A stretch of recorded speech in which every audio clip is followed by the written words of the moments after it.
주님 내 안에 계심을 알게 하여 주옵소서. 주님 내 안에 계심을 알게 하여 주옵소서. 내가 주님의 지도하심을 받게 하여 주옵시고 내가 주님의 인도하심을 받게 하여 주옵시고 주님이 옳다 하는 일을 결정하고 주님이 옳다 하는 일을 행할 수 있는 믿음을 허락하여 주옵소서. 내 마음대로 내 뜻대로 살아왔던 한날 한날을 회개합니다. 주님 용서하여 주옵시고 주님 뜻대로 주님 마음에 합하게 살아가는 오늘 한날 우리들 되게 하여 주시옵소서. 코로나19의 모든 시간들이 너무나 더디게 진행되고 있고 앞으로 더 확산될 거라는 우려 속에 경제적으로나 정치적으로나 너무나 어려움을 겪고 있는데 하나님이 이 어려움을 타개할 수 있는 지혜는 우리에게 없고 하나님께 있음을 믿사오니 하나님 그 지혜를 우리에게 허락하여 주옵소서. 그리고 그 지혜로 우리가 판단하고 결정하여 주님이여 이 모든 어려움을 타개할 수 있는 힘을 허락하여 주시옵소서. 각 가게에 그리고 각 교회에 그리고 각 처소에 주님이 함께하여 주시옵소서. 감사합니다. 고마우신 예수님 이름으로 기도드렸습니다. 아멘. 아멘. 오늘은 요한복음 18장 보는 날인데요. 요한복음 18장 25절에서 27절까지 말씀 같이 봅니다. 요한복음 18장 25절에서 27절까지 우리 같이 한 목소리로 읽도록 하겠습니다. 시몬 베드로가 서서 불을 쬐더니 사람들이 묻되 너도 그 제자 중 하나가 아니냐? 베드로가 부인하여 이르되 나는 아니라 하니 대제사장의 종 하나는 베드로에게 귀를 잘린 사람의 친척이라 이르되 내가 그 사람과 함께 동산에 있는 것을 내가 보지 아니하였느냐? 이에 베드로가 또 부인하니 곧 닭이 울더라. 아멘. 베드로에 대해서 굉장히 축약적으로 깊이 있게 다루지 않고 짧게 말해준 이유가 물론 있을 것 같아요. 왜냐하면 요한복음에 쓰여졌던 그 시기에 베드로에 대한 어떤 그 상처, 생채기가 많이 남지 않아야 되기 때문일 수도 있었을 것 같습니다. 근데 사실은 공간복음 내에서는 이 베드로의 배신 사건이죠.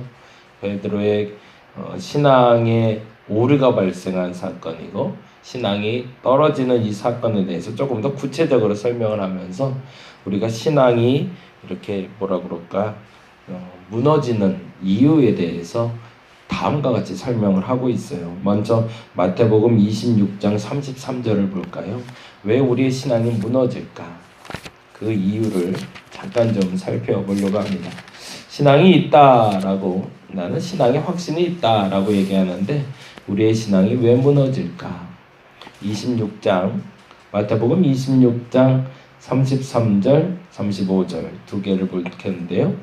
33절 35절 26장 33절 같이 한번 읽어보도록 하겠습니다. 베드로가 대답하여 이르되 모두 주를 버릴지라도 나는 결코 버리지 않겠나이다.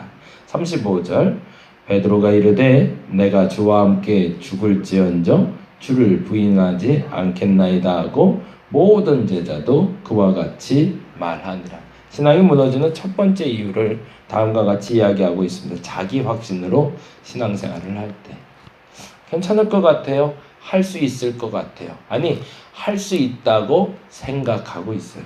그것이 신앙을 무너뜨리는 첫 번째 요인이 됩니다. 안타깝지만 대다수의 신앙인들이 이것을 믿음이라고 착각하고 믿는 분들이 많습니다. 잘 될 거야. 어떤 근거로 잘 될 거라는 거죠. 무엇이 잘 될 거라는 확신을 든다라고 했을 때 그 자기 확신으로 신앙생활을 하게 되면 결코 견고하게 설 수 없다라는 거죠.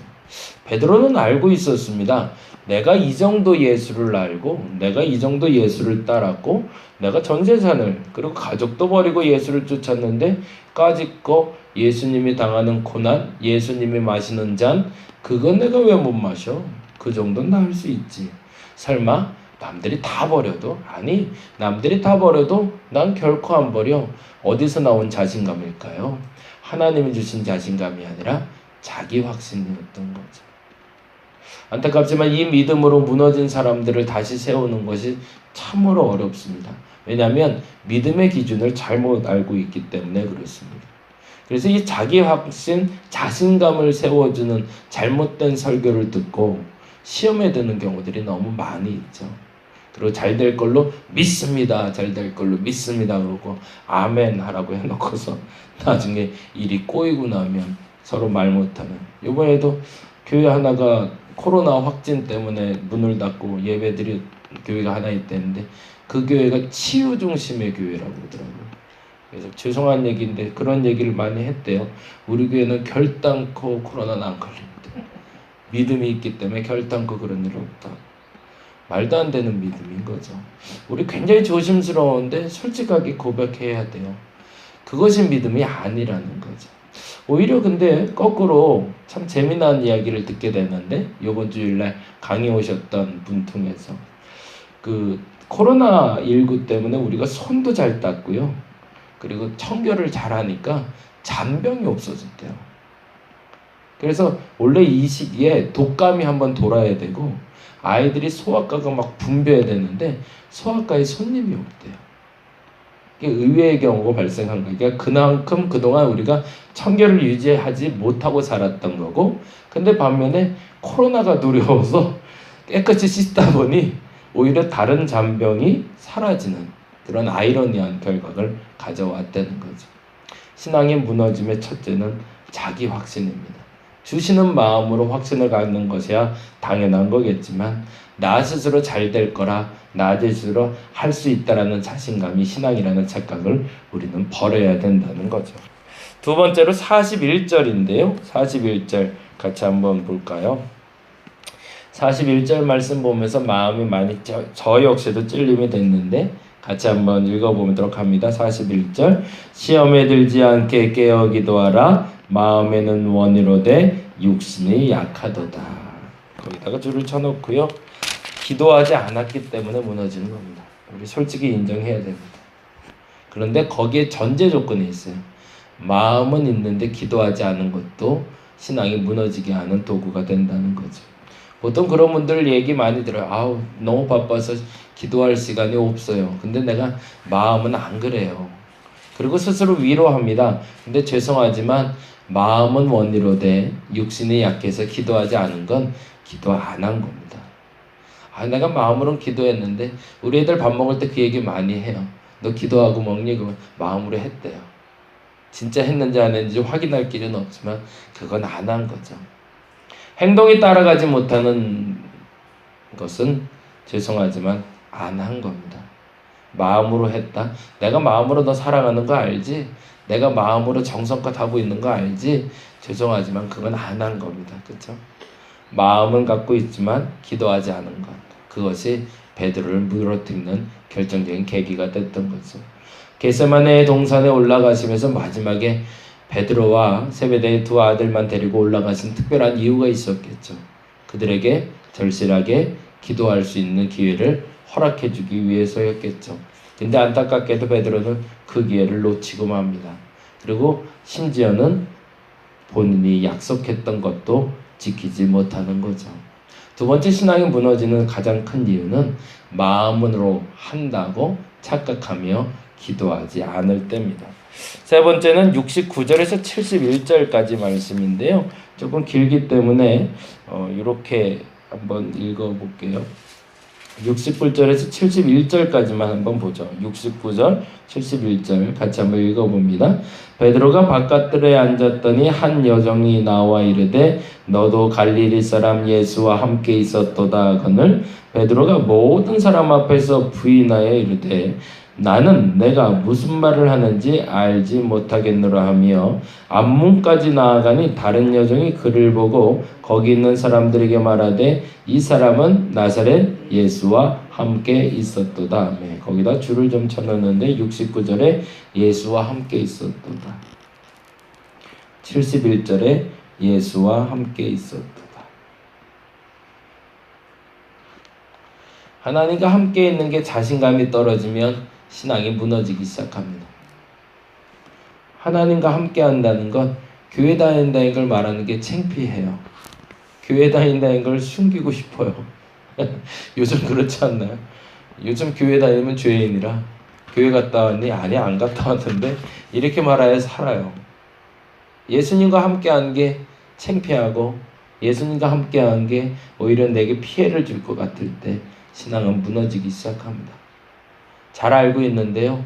잘 안 돼요. 그런데 우리 잘 모르고 행한 그 일 때문에 더 많은 대가를 치를 수도 있음을 우리는 기억해야 됩니다. 그리고 마지막으로요. 마가복음 한번 볼까요? 마가복음 14장입니다.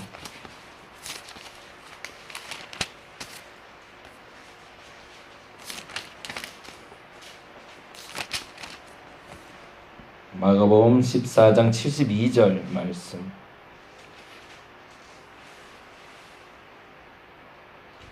마가복음 14장 72절 같이 한번 읽어봅니다. 닭이 곧 두 번째 울더라. 이에 베드로가 예수께서 자기에게 하신 말씀 곧 닭이 두 번 울기 전에 내가 세 번 나를 부인하리라 하심이 기억되어 그 일을 생각하고 울었더라. 거기에 기억하고 생각에 동그라미 좀 해놓을게요. 72절에 기억과 생각. 누가복음 볼까요? 누가복음 22장 61절.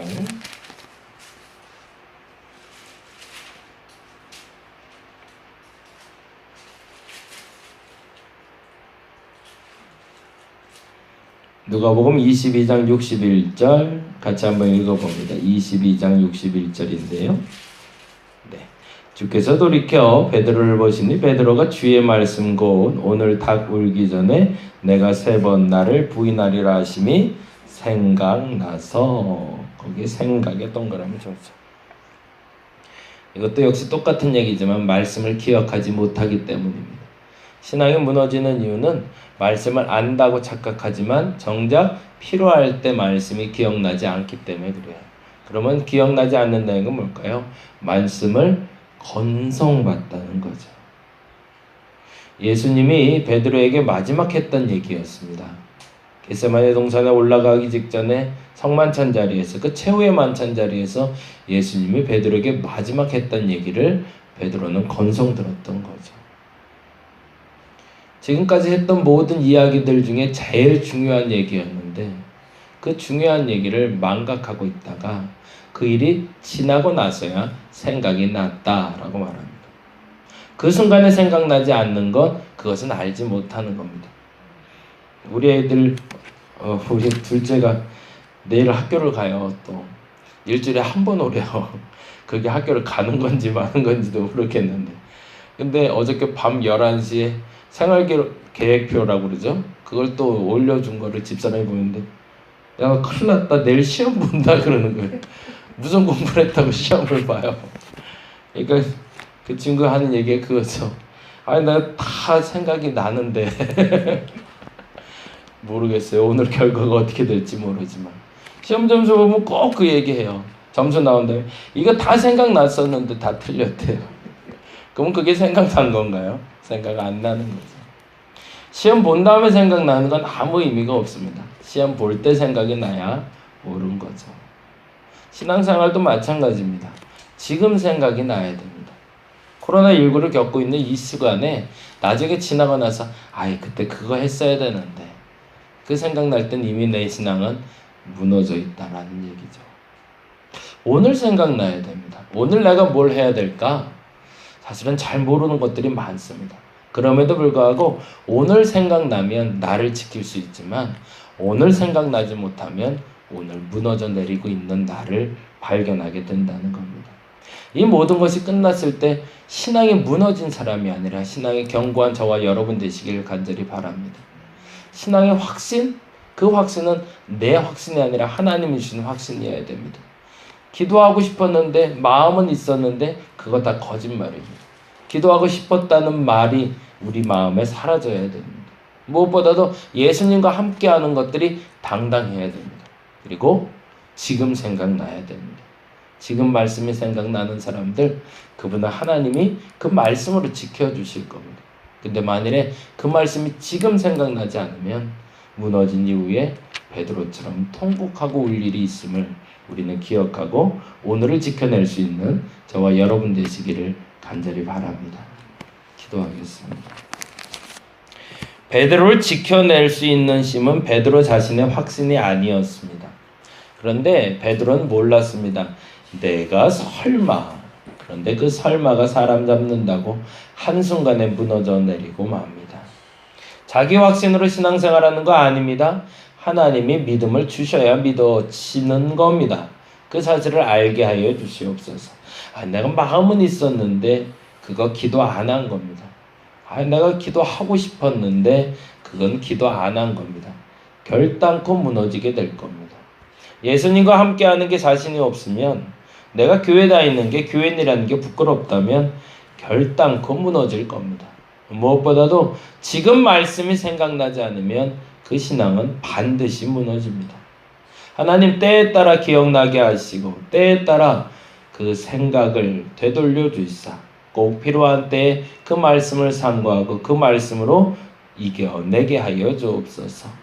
자칫 넘어지기 쉬운 시기를 살아가고 있습니다. 얼마나 더 오래 이 시간이 길어질지 알 수 없지만 이 시간이 끝나고 나서도 버텨냈고 이겨냈다고 말할 수 있는 우리가 될 수 있도록 하나님 붙잡아 주시옵소서. 이곳에서 기도하는 이들을 붙들어 주옵시고 저들의 삶을 붙들어 주시옵소서.